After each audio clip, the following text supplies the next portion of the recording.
Hey, welcome, Army of Thalia.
Hey, welcome.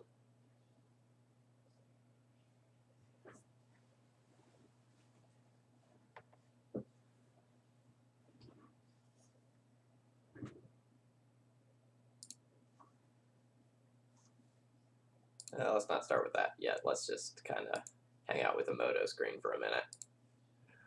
All right. Good evening, everyone. My name is Phil Gallagher. I run Thraben University, an educational site built around legacy death and taxes. And tonight, I'm not actually going to stream any matches.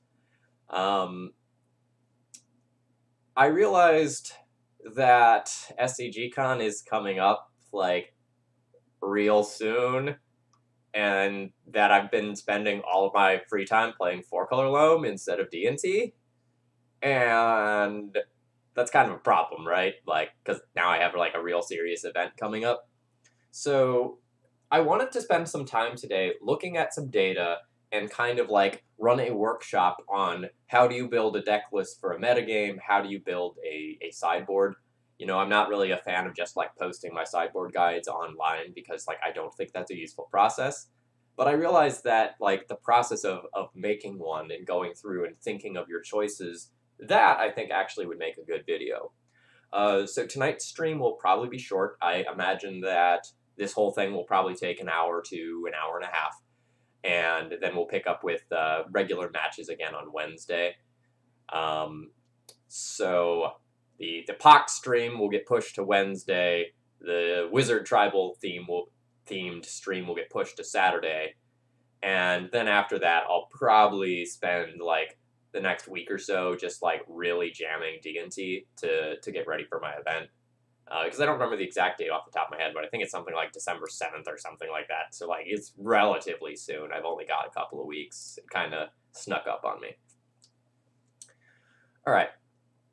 So the first thing you should do if you want to like build a deck list that's right for the moment is look at some data. And I don't mean like casually go and get a feel for what the format's like. I mean like sit down, run some numbers. So I looked at the last big 4 events that, December 7th through 9th. It's right around the corner.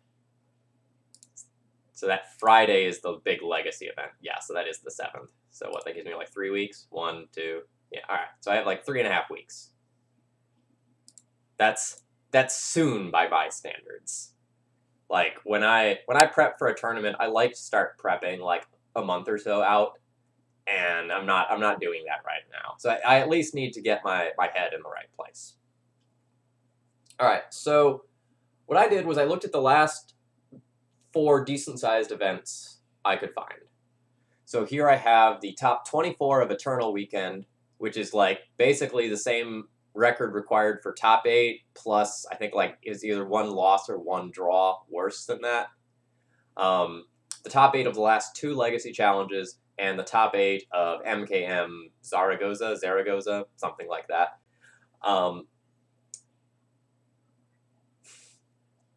Well, you see, I ranked at 11 because 11 is harder than 10. And the scale only goes to 10. So 11 is harder than 10. If you don't get that reference, you need to watch the fictional documentary, This Is Spinal Tap. I mean, you don't actually need to watch it, but just like YouTube the 11 clip from Spinal Tap. It's pretty good. All right. So then what I did was in those slots, I kind of looked at all of the decks that appeared and I listed the number of times they appeared. Then from MTG Top 8, I went and pulled what percent of the metagame they are. Now, so let's talk about MTG Top 8 data. It's gotten kind of screwy since WotC messed around with like the ways that like 5.0's deck lists and such were being published. So like when you go and look at this website, it gives you a rough idea, but like one thing you have to consider is every week there's like a 5.0 deck list going into potentially like each one of these categories. So now like the weekly 5.0 deck lists do much less to impact this. The legacy challenges do more because everything gets put in, and paper events end up doing more. So this is decent data. It's maybe not the greatest. You know, there's other places you can look, but this is a decent starting point to get some numbers. You know, you shouldn't take it as like the holy grail of data or anything, but it's something to look at. And then one of the other things that's decent to look at is like the sources decks to beat.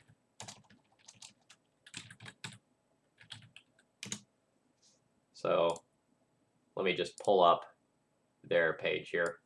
So when I go and look at that, like a lot of times I will look at both the decks to beat and the previous decks to beat to just kind of get a feel for, you know, about the top 10 or so decks of the format. And just kind of doing this, you should get a decent, somewhat holistic, somewhat data-driven idea of like what decks are the most popular.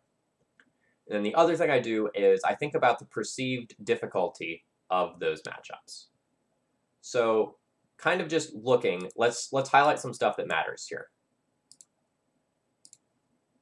So let's look at these decks that are really popular according to MTG Top 8. Let's say really popular is more than like 6% or more.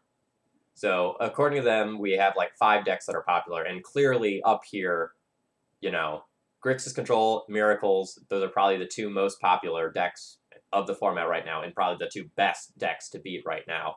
And then Delver, generically speaking, I've just pooled them all together, is about 10% of that. So of that, like Grixis Control or Grixis Delver is probably the best flavor of Delver at the moment, though there's like some debate of that. I think Death Shadow Delver is kind of like falling off the map, and Grixis Delver is rising. Like the numbers aren't quite there yet on MTG Top 8. They list like Death Shadow Delver at 4%, but falling, and Grixis Delver at a flat 3%. But based on what I'm seeing online, I'm pretty confident that Grixis Delver is becoming the more popular flavor of Delver. Yeah, Death Shadow Delver is lumped in with here. So this is like, you know, your Rug Delver, Bug Delver, whatever. All the Delver varieties pooled together are about 10% altogether right now. But any specific flavor of Delver is only a small percent. Like Death Shadow Delver is about 4, Grixis Delver is about 3, and then a couple others kind of round this out. At Eternal Weekend, I prepared for Grixis Control and Miracles, faced Mud, Esperblade, Infect, D&T, Eldrazi Post, Infect, Death Shadow, Bomberman, Lands. Yeah, that happens. And Ling, I'm never off of D&T. But sometimes it goes to the back shelf for a little while I have some fun. Alright, so just highlighting percent-wise, we've got a handful of decks that are kind of popular, and some of these are difficult matchups. So like if we look at like this right here in combination, if we see that like there's a matchup that's very popular and it's sort of difficult, I'm going to want to build my deck in order to beat that. At the same time, you don't want to hedge too far in any one direction, because you can just end up playing tons and tons of other decks, right? So something to keep in mind is that the most popular decks of Legacy are only like 9% of the field, which is like tiny. If you played in a, you know, 15-round event, that means you might see the most popular deck, 2 times on average or something like that. So you don't want to hedge too far. But you can make some generalizations based on this and go from there. So one thing to note about this data set, the 3 of the Miracles top 8 appearances were all in the Legacy Challenge from 2 weeks ago. Otherwise, spread out over the other 3 events, there's 3 Miracles placements. One of which was an Esper build that Dan was playing. All right. So, kind of looking at the most popular decks, I'm a little worried about Miracles and Grixis Control in particular. And Stake and Show is something that's gotten slightly more unfavorable, but with the way I've been building my sideboards recently, I've got to, I've made some things that have made that better again. All right, so next, what I want to think about is, what cards are going to help me combat this field, and what cards can potentially get, cut or trimmed, and how do I need to build my sideboard? So I think one thing that's important to note here is that Dredge is picking up steam. It's extremely popular online. So both recent Legacy challenges have had Dredge in the top 8. And then I think the 2 prior to these were both won by Aurum as well on Dredge. So I'm going to want to respect graveyards in doing deck building. Now, while Reanimator only had 1 top 8 finish in all of this stuff, and partially that's because people are more familiar with the deck now, it is still 5% of the metagame. So if we pool Reanimator and Dredge together as graveyard-based combo, together that's 9%. That's the same amount as Miracles or Grixis Control. So I do think my deck list at the moment has to respect the graveyard, and that's something that I went away from doing for a little while. Yeah, Aurum is stellar. Let's take a look at Aurum's name. I don't know what's going to happen when I do this, but I imagine there's going to be a lot of finishes. I think it's Aurum 67.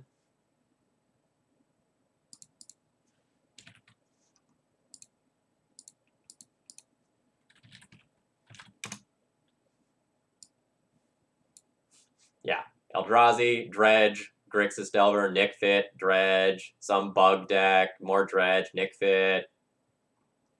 Aurum's been tearing it up. And note, these are all 2018 here.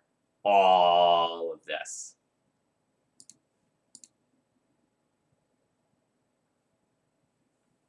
Is Leyline of the Void a choice for us against graveyard-based decks? Yes, it is a choice. Whether or not that's the right choice for right now, let's figure that out in a minute. All right. So let's kind of keeping this in mind, let's kind of think about some things. So number one, whatever configuration of the deck that we play, we're probably going to be good against Delver, right? So we don't need to consider Delver really in deck building. Yeah. So Potentia, Loam is also something to respect as well, right? It's 5% of the metagame right now, and I do think the deck's pretty good. Obviously I've been playing it in my free time, so I think there's something to that deck. All right. So things to keep in mind. Control is really popular right now. Kind of pooling Grixis Delver and Miracles here, that's 18% control. A fifth of your matches are probably going to be against control decks.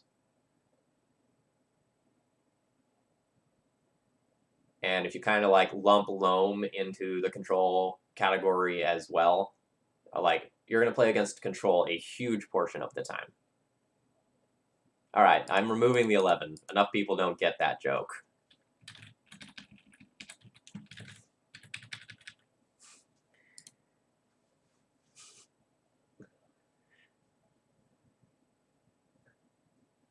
So it was a this is Spinal Tap joke. but apparently I'm dating myself here. I'll post that clip on my Twitter later for anyone who's curious. Yes, 11 is one more than 10, which is the highest the scale goes. All right. So let's kind of like keep this stuff in the background, and I'll probably pull this back up a lot. And let's kind of like look at a deck. Hey, Static Grip, welcome. So Static Grip is doing a tournament report for me for Thraben University, by the way. He got 15th, I think 15th at Eternal Weekend with D&T. So he has written it for me. I have it. I have to go through and edit it. So expect that to be up probably later this week at some point. All right. So I think this was the most recent deck list I played. Let's kind of look over this and see what I want to do about this. Let's start with mana.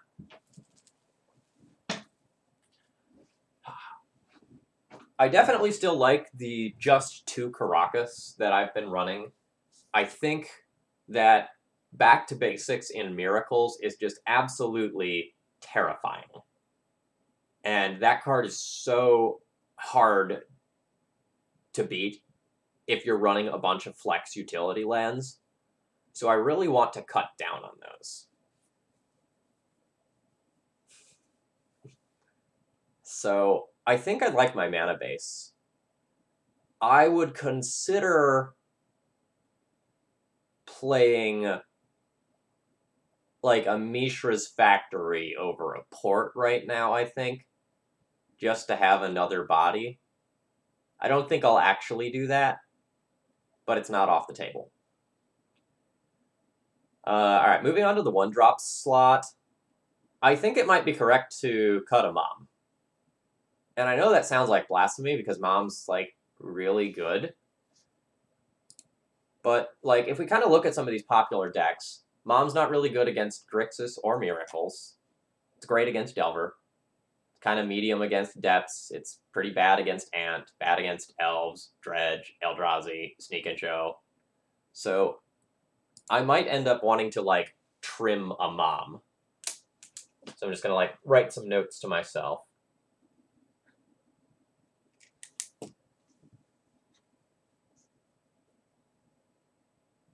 Delay is huge. Why is my delay so big? I was green when I started this stream.